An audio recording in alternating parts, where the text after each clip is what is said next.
আমার ভাইরা, আমার বন্ধুগণ, আল্লাহ পাকের নির্দেশে যখন আল্লাহর পয়গম্বর আল্লাহর নির্দেশে নিজের কর্ম করার জন্য যাচ্ছিলেন, যাওয়ার সময় প্রতিমধ্যে একটা কবর দেখলেন। বাজানো পয়গম্বর কবরের কাছে দাঁড়াইলেন। পয়গম্বর কবরের কাছে দাঁড়িয়ে বুঝতে পারলেন কবরওয়ালার হালত ভালো না, কবরওয়ালা শান্তিতে নাই। কেননা কবর থেকে তখন দাউ দাউ করে আগুন জ্বলে উঠতেছিল। পয়গম্বর বুঝতে পারলেন কবরওয়ালার আযাব হইতেছে। পয়গম্বর কাউকে কিচ্ছু না বলিয়া নিজের কর্মের দিকে পয়গম্বর নিজে চলে গেলেন। আমার ভাইরা, পয়গম্বর নিজের কর্ম সম্পাদন হওয়ার পর, নিজের কাজ শেষ হওয়ার পর পয়গম্বর যখন আবার পূর্বের রাস্তা দিয়ে আসতেছিলেন, রিটার্নে আসার সময় পয়গম্বর কবরের আবার যখন পূর্বের রাস্তা আসতেছিলেন, রিটার্নে আসতেছিলেন, পয়গম্বর আসার সময় মনে মনে সিদ্ধান্ত নিলেন, একটু আগে যে কবরে আযাব দেখেছি, এখন আমি আবার ওই কবরটা দেখব। এবার তাফসীরে কাবীরের মুসান্নাফ ইমাম ফখরুদ্দীন রাজি রহমাতুল্লাহি আলাইহি লেখেন, পয়গম্বর যখন পূর্বের ন্যায় আবার যখন কবরের দিকে নজর দিলেন, নজর দিয়ে দেখতে পান একটু আগে যে কবরে আযাব ছিল, এখন আর ওই কবরে কোনো আযাব নাই। কবরওয়ালা জান্নাতের বিছানায় ঘুমায়। পয়গম্বর কবরের কাছে দাঁড়িয়ে ডাক দিয়ে বলেন, মালিক,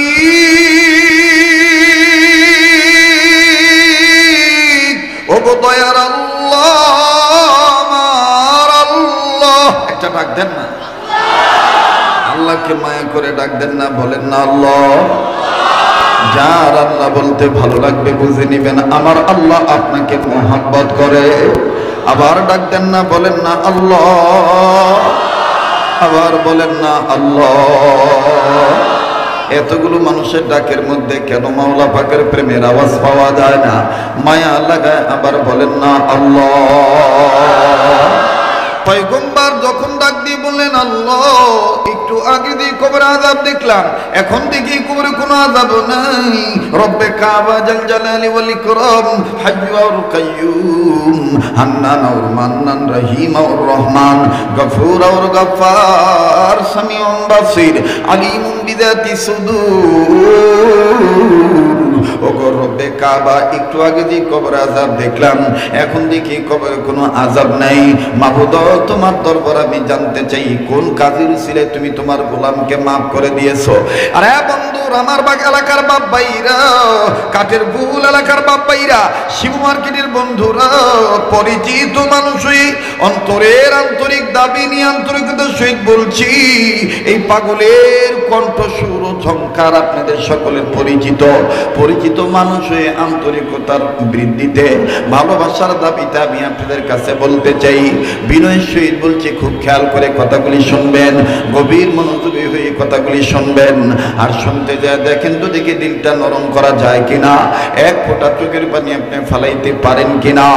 বাজানো কান্না না আসলেও কান্নার ভান ধরবেন, কান্নার অভিনয় করলো আল্লাহ পাক মাফ করিয়ে দিবি। কেননা দুনিয়া কিন্তু থাকার জায়গা না, এই দুনিয়ায় কেউ চিরদিন থাকতে পারবো না। কথা বলেন ঠিক কিনা? রবের গোলাম এবার পয়গম্বর ডাক দিয়ে বললেন, মালিক, একটু আগে যে কবরে আযাব দেখলাম, এখন দেখি কবরে কোনো আযাব নাই। তোমার দরবারে জানবার চাই, তুমি কোন উসিলায় এই কবরওয়ালাকে মাফ কইরা দিলাও।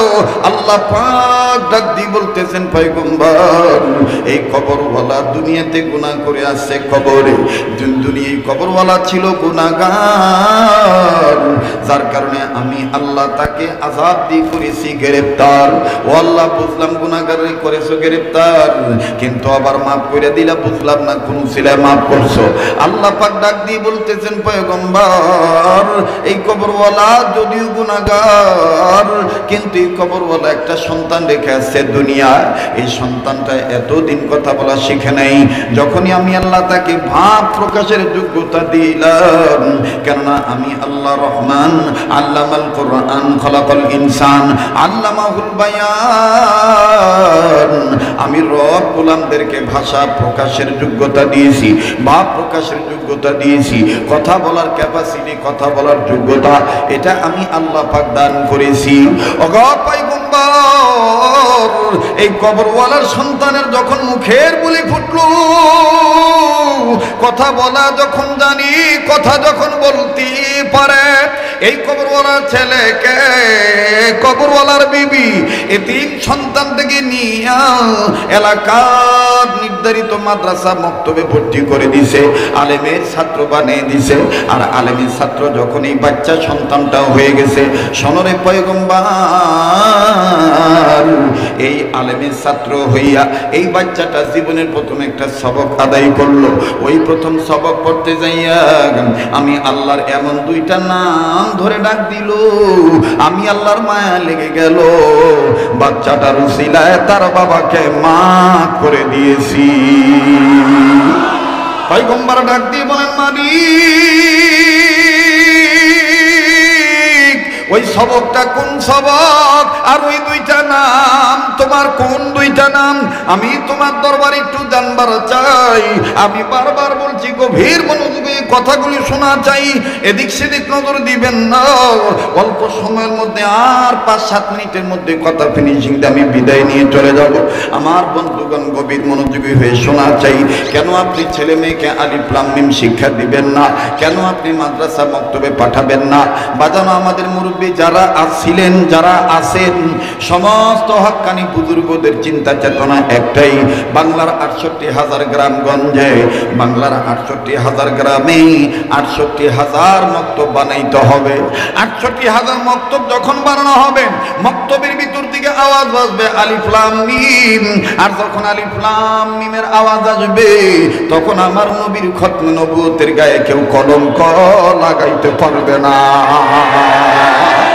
বাংলার 68,000 গ্রাম থেকে যদি নবী মুহাম্মদের শিক্ষা দীক্ষা দেওয়া হয়, আমার নবীকে বাংলার টেকনাফ থেকে তেতুলিয়া, রূপসা থেকে পাতুরিয়া, সুন্দরবন টু বান্দরবান, চট্টগ্রাম টু কুড়িগ্রাম, কোন জায়গার মানুষ আল্লাহর নবীর বিরুদ্ধে কথা বলার সাহস পাবে না। কথা বলেন ঠিক কিনা? এই জন্য আমাদের বুজুর্গদের চিন্তা চেতনা হলো 68,000 গ্রামগঞ্জে, 68,000 গ্রামে প্রত্যন্ত অঞ্চলে অত্যন্ত সূক্ষ্ম কায়দায় যেন মক্তব বানানো হয়। মক্তব বানাইলে আমার বন্ধুগণ আলিফ লাম শিখতে পারবে, ওযু গোসল পাক না পাক শিখতে পারবে, হালাল হারাম তমিজ করতে পারবে। আমার বন্ধুগণ কোনটা ভালো কোনটা মন্দ এটা বাইরে আমার বাচ্চারা শিখতে পারবে। আর যে এলাকার সন্তানেরা আলিফ লাম মিমের শিক্ষা শিখবে, কোরআনুল কারীমের ইলম শিখবে, আমার বাইরা নামাজ কালাম শিখবে, এই সন্তানরা কোনদিন বড় হইলে নবীর বিরুদ্ধে কথা বলবে না, আল্লাহর বিরুদ্ধে কথা বলবে না। এমনকি যারা আল্লাহ রাসূলকে গালি দিবে, এই মক্তবের ছাত্রটাই ওই বেঈমান নাস্তিক ফুজ্জার ফাসিকদের বিরুদ্ধে ইসলামের ঝান্ডা হাতে তুলে নিবে। কথা বলেন ঠিক না ঠিক? মুসলমান ভাইরা আমার বন্ধুগণ, পয়গম্বর ডাক দিয়ে বলতেছেন, আল্লাহ কোন সবকটা পড়ার উসিলায় তুমি তার বাবাকে মাফ করে দিয়েছো। আল্লাহ ডাক দিয়ে বলেন, পয়গম্বর বাচ্চাটা যেই সবক পড়ছে আমি তোমাকে বলছি তুমি শোনো।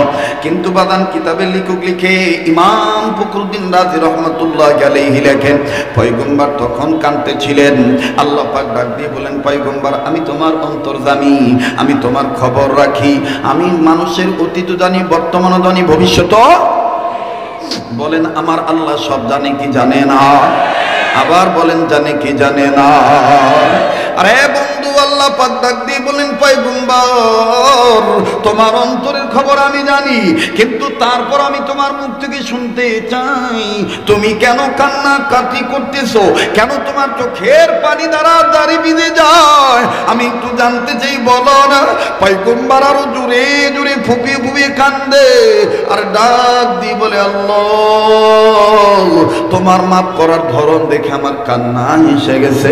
আল্লাহ গো আমি কাঁদতেছি বাচ্চাটার বাবাকে নিয়ে। বাচ্চাটার বাবা কত বড় ভাগ্যবান, বাচ্চাটার বাবা গুনাহ করে কবরে আসছি, অথচ বাচ্চাটার উসিলায় তার বাবা মাপ পাইয়া গেল। আল্লাহ আমার দিল বলে, দুনিয়ার সব ছেলে মেয়েরা যদি আপনার নামের এরকম সবক আদায় করে, তাইলে সব ছেলে মেয়ের বাবা মা কি বুঝে আপনি এইভাবে মাপ করে দিবে। আল্লাহ বলেন, হ্যাঁ হ্যাঁ আমি মাফ করে দিব। সূরাতুল বাকারার 221 নম্বর আয়াতের সেই সংশোধনে আল্লাহ বলেন, ওয়াল্লাহু ইয়াদু ইলাল জান্নাতি ওয়াল মাগফিরাতি বিইذনিহি ওয়া ইউবাইয়িনু আয়াতিহি লিন-নাসি লাআল্লাহুম ইয়াতাযাক্কারুন। মানুষ রূপে যারা জন্ম নিয়েছে তারা যদি আমার কালামে ডাকে সাড়া দেয়, ওলামায়ে কেরামের পক্ষে আসি, মাদ্রাসা মসজিদের পক্ষে আসে, দাওয়াত ও তাবলীগের পক্ষে আসে, আমি আল্লাহ পাক এই বান্দা বান্দি যারা আমার কালামের শিক্ষার দিকে আগে আসবে, আমি আল্লাহ তাদের মাফ করে দেব, আমি আল্লাহ তাদের জান্নাত থেকে ধন্য করে দেব। আরে বন্ধু, একটু ডিপলি চিন্তা করতে হবে, একটু অন্তর কান দিয়ে শুনতে হবে। দেখেন তো দেখি, কান্না আসে কিনারে বন্ধু? কান্না না আসলো কান্নার বান ধরবেন।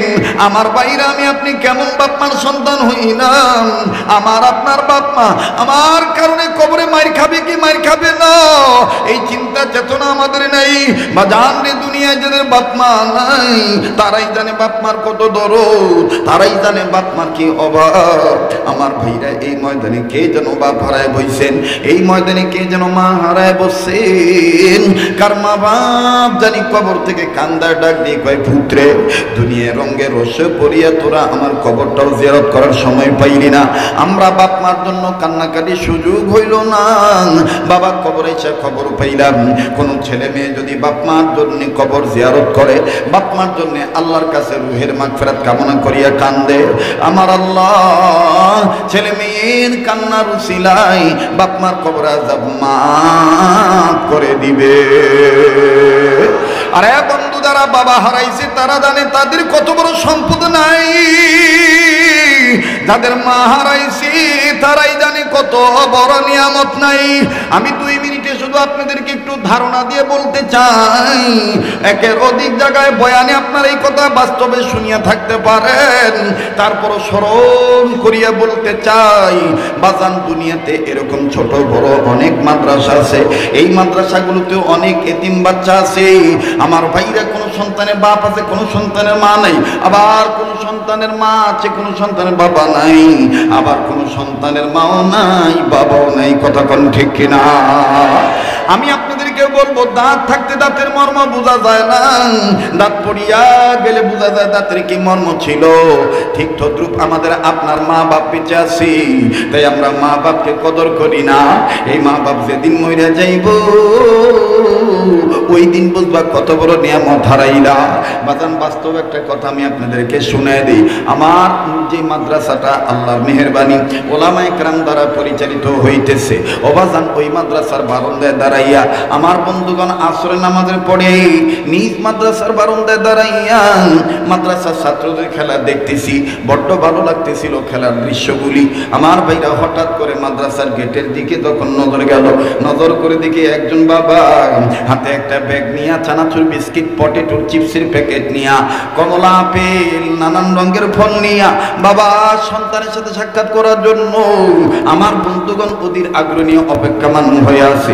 হঠাৎ করে যখন বাবা বারবার উকি ঝুঁকি মারে, আমার পুতে কই, আমার সন্তান কই, আমার বাচ্চাটা কই, এদিক দিয়া আমার ভাইরা বাবাকে হঠাৎ করে যখন সন্তানটা দেখে ফেললো, 5-7 জন ছাত্রের মধ্যেইতে একজন ছাত্র যার বাবা এই ছাত্রটা খেলা বন্ধ করে দিল, নজর করে দেখতে পাইলাম ছাত্রটার গায়ের গেঞ্জি ঘামের পানিতে ভিজিয়ে রইছি, হাফ হাতা গেঞ্জি পরে আছে, বিভিন্ন জায়গায় অঙ্গ প্রত্যঙ্গে ধুলাবালি ময়লা লাগানো। বাজান, এই বাচ্চাটা যখন ধুলাবালি ঝাড়ে আর টুপি যখন বাবাকে দেখে সোজা করে, পাশের ছাত্ররা হামসাবক সহপাঠীরা ডাক দিয়ে বলে, কি ভাইয়া তুমি কি আর আজকে খেলবা না? ছাত্রটা কান্না কান্না ভাব নিয়ে বলে, আঙ্গো বাবা, এটা ড্রাইভার মানুষ, এতদিন আঙ্গো বাবা আসতে পারে নাই, আমার বাবা আইছে, আমি আমার বাবার কাছে যাব, আমি আর আজকে খেলবো না। বড় ভালো লাগলো ছাত্রটার কথা শোনার পরে। অবাজান দেখতে পাইলাম ছেলেটার গায়ের গেঞ্জি ঘামের পানিতে ভিজে রইছে। বাবার পানে যখন দৌড় মারলো, আর যুবক আমি তুমি অনেক সময় বাবা যদি নোংরা কাপড় নিয়ে তোমাকে আমাকে কোলে নিতে চায়, হাত বাড়ায়, তুমি আমি বাবাকে ঘৃণা করে বলি না তোমার কোলে যাব না, তোমার গায়ে দুর্গন্ধ বলে, তোমার কাপড় ময়লা। অথচ ওই দিন যখন এই ঘামের পানিতে ভিজা যুক্ত গেঞ্জি লইয়া আমার ভাইরা নোংরা কাপড় লইয়া যখন বাবার পানে বাচ্চাটা ছুটে দৌড় মারলো, অবাজান বাবা হাতের ব্যাগ নিচে থুইয়া দুইটা সামনের দিকে বাড়ায় কয়, আয় আয় আয় বাবা তুই আমার বুকে আয়। সন্তানটা বাবার কাছে গেল, যাইয়া সালাম দিল, মুসাফা করলো। বাবা টান দিয়ে নিয়ে বুকে ধরিয়া কপালে চুমা দিল। আর ছেলেটা আব্বু বলে ডাক দিয়ে কয়, আব্বু বাড়িতে আঙ্গো মায় কেমন আছে, ভাই বোনেরা কেমন আছে। বড্ড ভালো লাগতেছিল পিতা পুত্রের আদর দৃশ্য, বাবার চুমা খাওয়ার দৃশ্যটা খুবই ভালো লাগতেছিল। কিন্তু বাজানো যেই বারান্দায় যেখানে দাঁড়াইয়া বাপ বেটার আদর দেখতেছি, ওই একই বারান্দায় আমার থেকে একটু দূরে আর একটা সন্তান 11-12 বছর বয়স হবে। আমার জানা ছিল না ছেলেটার বাবা নাই। ছেলেটা ওই বাবার সন্তানকে আদর করার চুমা খাওয়ার দৃশ্য দেখে এই ছাত্রটা কান্দে, আর বারান্দার গিলের সাথে মাথা ঠেকাইয়া চোখের পানি ঝর্ণার মতন ছেড়ে ছেড়ে দিয়ে কান্দে। আর ডেকে ডেকে বলে, আমার আব্বু ছিল, আমার আব্বু এরকম আমার জন্য চানাচুর বিস্কিটের প্যাকেট নিয়ে আসতো। নিজেই কান্দে, নিজের চোখের পানি দিয়া। আমার ভাইরা যখন নিজের গাল বেয়ে বেয়ে চোখের পানি পড়ে, চোখের পানি মুছে ডাক দিয়ে কয়, আল্লাহ আমার আব্বু কি আর কোনোদিন আসবে না। আমি আস্তে করে ছেলেটার কাছে যাইয়া ডাক দিয়ে বললাম, বাবা তুমি কান্দো কেন, তোমার কি বাবা নাই? ছেলেটা কান্দার ডাক দিয়ে বলে, হুজুর আমার বাবা ছিল, আমার বাবা এখন আর নাই, 2 মাস আগে আমার আব্বাই রোড অ্যাক্সিডেন্টে মারা গেছে। আজকে তাইলে তুমি কান্দো কেন? ডাক দিয়ে বলে, হুজুর এই ভাইয়ার আব্বার আদর দেখি আমার আব্বার কথা মনে হয়ে গেছে। হুজুর আমার আব্বা তো এই ভাইয়ার আব্বার মতন চানাচুর বিস্কিটের প্যাকেট ফল নিয়ে ধরায় থাকতো। আমার আব্বা মাদ্রাসার হুজুরদের কাছে বলিয়া আমারে নিয়ে বাজারে নিয়ে দিয়ে কত কিছু কিনে দিত। হুজুর এই ভাইয়ার আব্বার আদর দেখি আমার আব্বার কথা মনে হয়ে গেছে, এই জন্য কান্দি।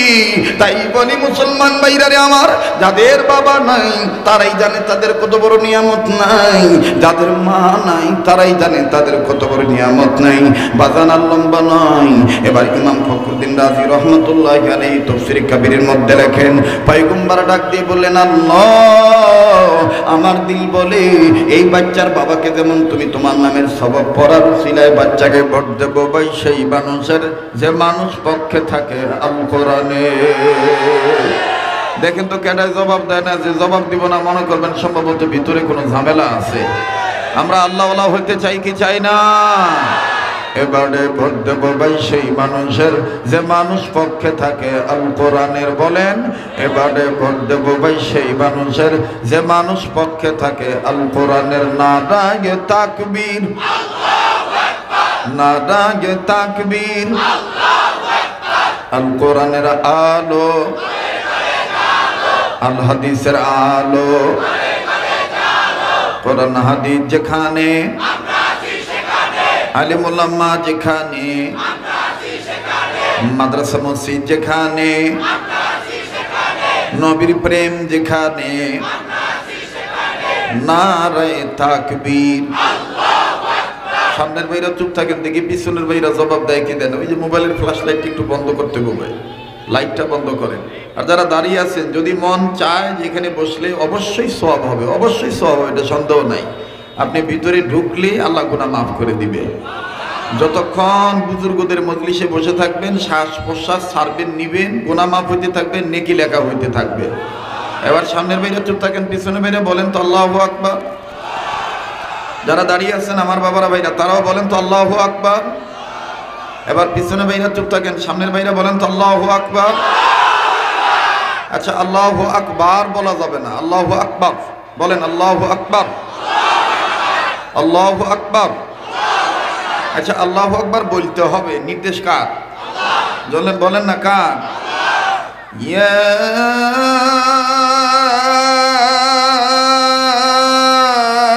আইয়ুহাল মুতাসসির কুম ফাআনযির ওয়া রাব্বাকা ফাকাব্বির। ইয়া আইয়ুহাল মুদাথথির কুম ফাআনযির ওয়া রাব্বাকা ফাকাব্বির। बहर दिनवा बहर दुनिया बहर नाम अल्लाह अल्लाह कर दबायदु अस्सलाम। अल्लाह अल्लाह क्या मुबारक नाम है।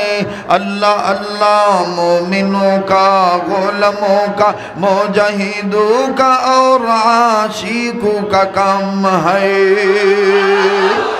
ओ रब्बका फकब्बिर ओ रब्बका फकब्बिर नारे तकबीर।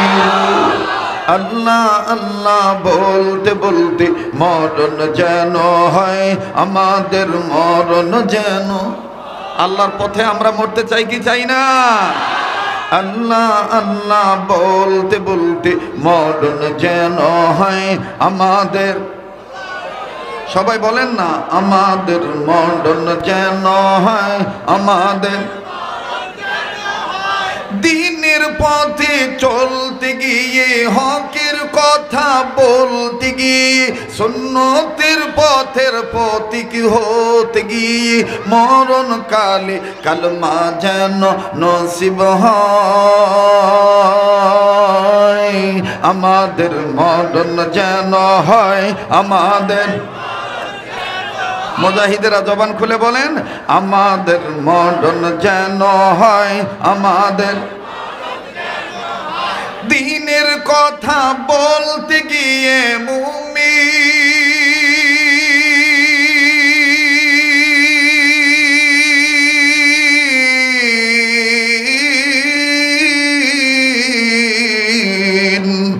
দিনের কথা বলতে গিয়ে হকের কথা বলতে গিয়ে মরণ কালী কালমা যেন নসিব হয় আমাদের। মরণ যেন হয় আমাদের। দেখেন কেডাই কয় না, যেটা কইব না মনে করবেন যে বিতে বালা না। জোরে কথা কন ঠিক কিনা? দেশটা ওলামায়ে কেরামদের দেশ, দেশটা আল্লাহ ওয়ালাদের দেশ, দেশটা মসজিদ ওয়ালা মাদ্রাসা ওয়ালাদের দেশ। এই দেশে আল্লাহ ওয়ালারা ছিল, আল্লাহ ওয়ালারা থাকবে। কোন রাম বাম চ্যাটার্জি মুখার্জিদের কোন দাপটে ইসলামের পতাকায় আঘাত লাগতে দেব না, দেব না, দেব না। আমাদের মরণ যেন হয় আমাদের। জোরে, আমাদের মরণ যেন হয় আমাদের।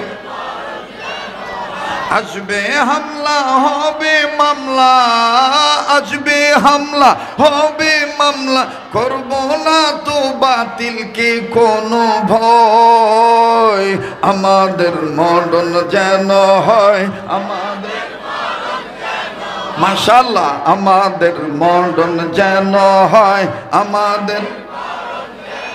আল্লাহ আল্লাহ বলতে বলতে নবীর পথে চলতে চলতে, আল্লাহ আল্লাহ বলতে বলতে নবীর পথে চলতে চলতে মরণ যেন হয় আমাদের। মাশাআল্লাহ, আমাদের মরণ যেন হয় আমাদের। নারে তাকবীর। কোরআন হাদিস যেখানে, আলেম ওলামা যেখানে, আজকের মাহফিল চলছে চলবে। আজকের মাহফিল, আজকের মাহফিল কতক্ষণ চলবে? হ্যাঁ, সারা রাত আপনারাও থাকবেন, সমস্যা নাই। আল্লাহ যতক্ষণ চালায় ইনশাআল্লাহ। তাহলে সবচাইতে দামি কোরআন, দামি কিতাবের নাম কি? ধরে বলেন কি নাম? এটা কে বলেছেন? ইন্নাহু লাকুরআনুন কারীম।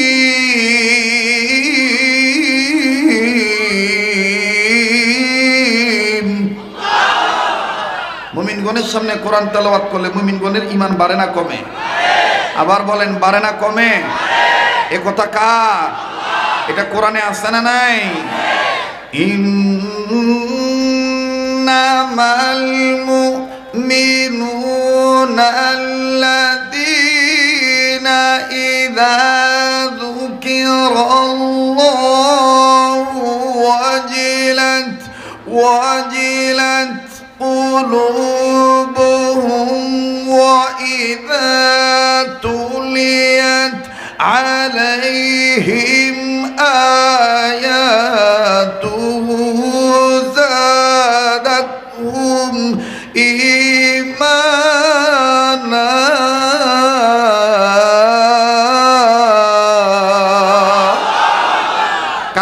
কার কথা? আমার বন্ধুগণ, আমার ভাইরা, কোরআনুল কারীম সবচাইতে দামি কোরআন। এই কোরআনের পক্ষে যারা আসবে, কোরআনের শিক্ষা দীক্ষা যারা গ্রহণ করবে, আল্লাহ পাক তাদের জীবনের গুনাহ মাফ করে দিবি। রব তাদের আমলনামায় জান্নাত থেকে ধন্য করে দিবি। বাজানরে, অল্প সময়ের মধ্যে সংক্ষেপে আমি কথাগুলি আপনাদেরকে রিলি করে শোনাচ্ছি। কোরআনুল কারীমের শিক্ষা যারা গ্রহণ করে, যেই বাবা মা তার সন্তানদেরকে কোরআন শিক্ষা দেয়, আমার ভাইরা বলেন তো দেখি, এই বাবা মার দাম বাড়ে না কমে?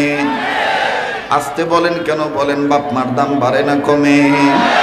যাদের সন্তান আলেম হইছি, যাদের সন্তান হাফেজ হইছি, যাদের সন্তান কোরআনুল কারীম শুদ্ধ করে পড়তে পারে, সমাজের মধ্যে ইসলামের বিধিবিধান মেনে চলে, এই সন্তানদের বাবা মার দাম আল্লাহ বাড়ায় দেয়।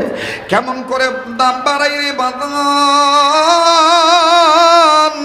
আল্লাহ রাসূল বললেন, খায়রুকুম মান তাআল্লামাল কুরআন ওয়া আল্লামা।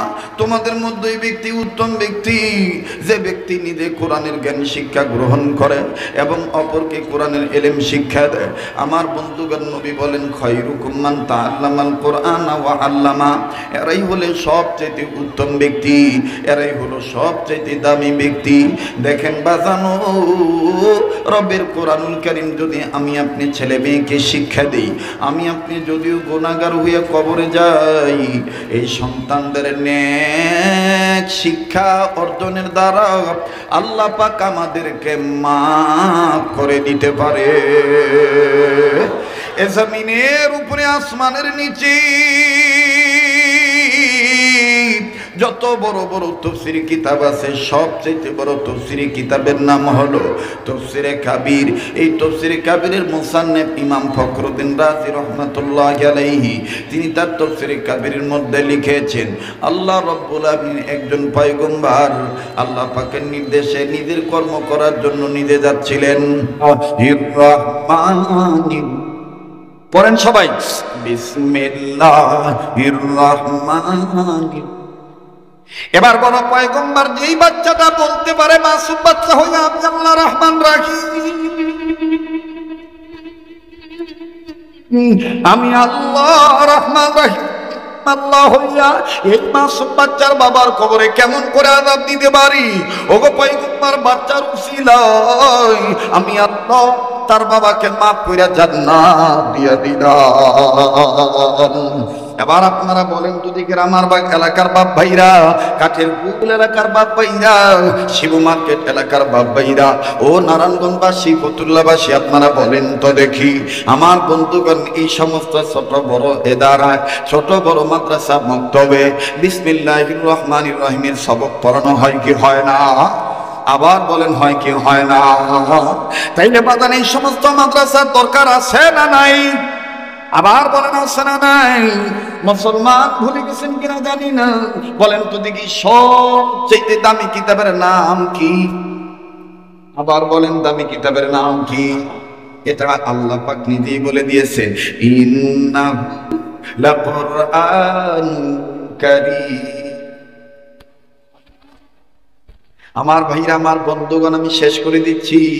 যেহেতু আমার যেহেতু চমৎকার কণ্ঠের অধিকারী, আগেই বলেছি বাংলার সুরিত কণ্ঠস্বর আমার শ্রদ্ধেয় ভাইজান মাওলানা মুফতি শাহজালাল মাদারীপুর হুজুর, তিনি আপনাদেরকে নিয়ে ইনশাআল্লাহ আলোচনা শোনাবেন। আমি শুধু নামার আগে, ইতি টানার আগে একটি কথা বলতে চাই। অতি জীবনে বাংলাদেশে একবার করোনা নামক ভাইরাস ধেয়ে আসছিল, এখন আবার আর একটা ভাইরাস নাকি আসার সম্ভাবনা আছে, অলরেডি ইন্ডিয়াতে ঢুকে গেছে। আর এবং তো আমার পীর মুর্শিদ শাইখুল উলামা অধ্যক্ষ মিজানুর রহমান চৌধুরী কাপাসিয়ার দেওনার হযরত আমাদেরকে বলেন সুন্নতের একটু তালিম দিয়ে দিবা। আমার ভাইরা, আমার বন্ধুগণ, আমরা যারা দুর্ভিক্ষ জীবন থেকে রেহাই পেতে চাই,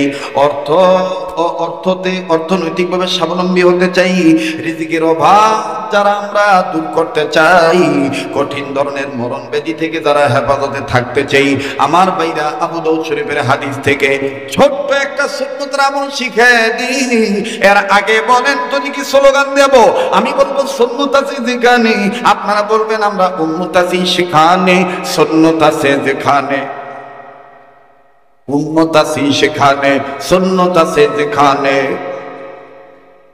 নারে তাকবীর।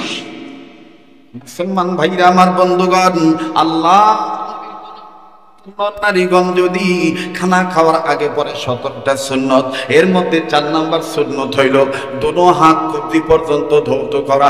বলেন কয় হাত? কোন পর্যন্ত? একটু দেখান না, কোন পর্যন্ত? কবজি পর্যন্ত ধৌত করা। কয় হাত? খানা খাওয়ার আগে এবং পরে এই 4 নাম্বার সুন্নতটা যারা মানবে, বুজুর্গ উলামায়ে কেরামগণ বলেন আল্লাহ পাক তাদের রিজিকের অভাব দূর করে দিবে। তারা যদি ঋণ থেকে থাকে, ঋণ পরিশোধ করার ব্যবস্থা হয়ে যাবে। আর 3 নাম্বার ফায়দা হলো সুন্নতলা উম্মত হওয়ার দরুন মরণকালে কালেমা নসিব হয়ে যাবে। আমাদের মরণ যেন হয়, আমাদের মরণ যেন হয়, আমাদের আল্লাহ আল্লাহ বলতে বলতে, নবীর পথে চলতে চলতে, আল্লাহ আল্লাহ বলতে বলতে। এতগুলো মানুষ আলেম হুজুররা চলে এসে বয়ান করবেন, একটু মেহরবানি করে জমিনটা একটু কাঁপিয়ে দেন না। আল্লাহ আল্লাহ বলতে বলতে, নবীর পথে চলতে চলতে, মরণ যেন হয় আমাদের। মাশাআল্লাহ, আমাদের মরণ যেন হয় আমাদের। দ্বীনের পথে চলতে গিয়ে, হকের কথা বলতে গিয়ে, কোরআন হাদিস শিখতে গিয়ে, মরণ কালে কালেমা যেন নসিব হয় আমাদের। মরণ যেন হয় আমাদের। আসবে হামলা, হবে মামলা, আসবে হামলা, পরে আসবে হামলা, হবে মামলা, করব না তো বাতিলকে ভয়। আমাদের মরণ যেন হয় আমাদের। নারে তাকবীর। মুফতি শাহজালাল মাদারীপুরি হুজুরের আগমন এবং আমার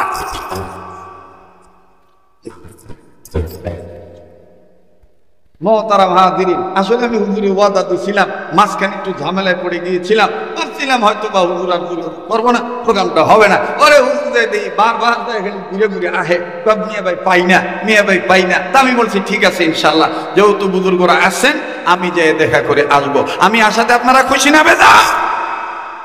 আপনারা জেনে খুশি হবেন এই মাদ্রাসাটার জায়গা ক্রয় করা হয়েছে এবং মাদ্রাসার এই জায়গা ক্রয়ের ব্যাপারে আরো ডেভেলপের আশায় সামনে অনেক কাজ বাকি আছে।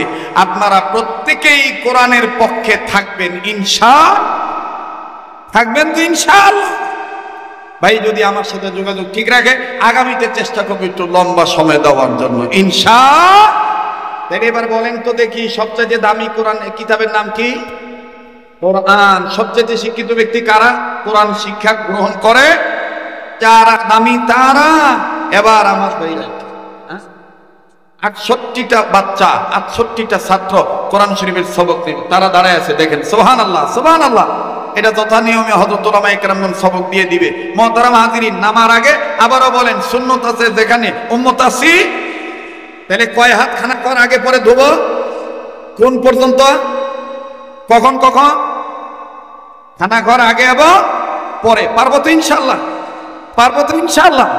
আল্লাহ কবুল করেন। সুবহানা রাব্বিকা রাব্বিল ইজ্জাতি আম্মা ইয়াসিফুন ওয়া সালামুন আলাল মুরসালিন ওয়ালহামদুলিল্লাহি রাব্বিল আলামিন।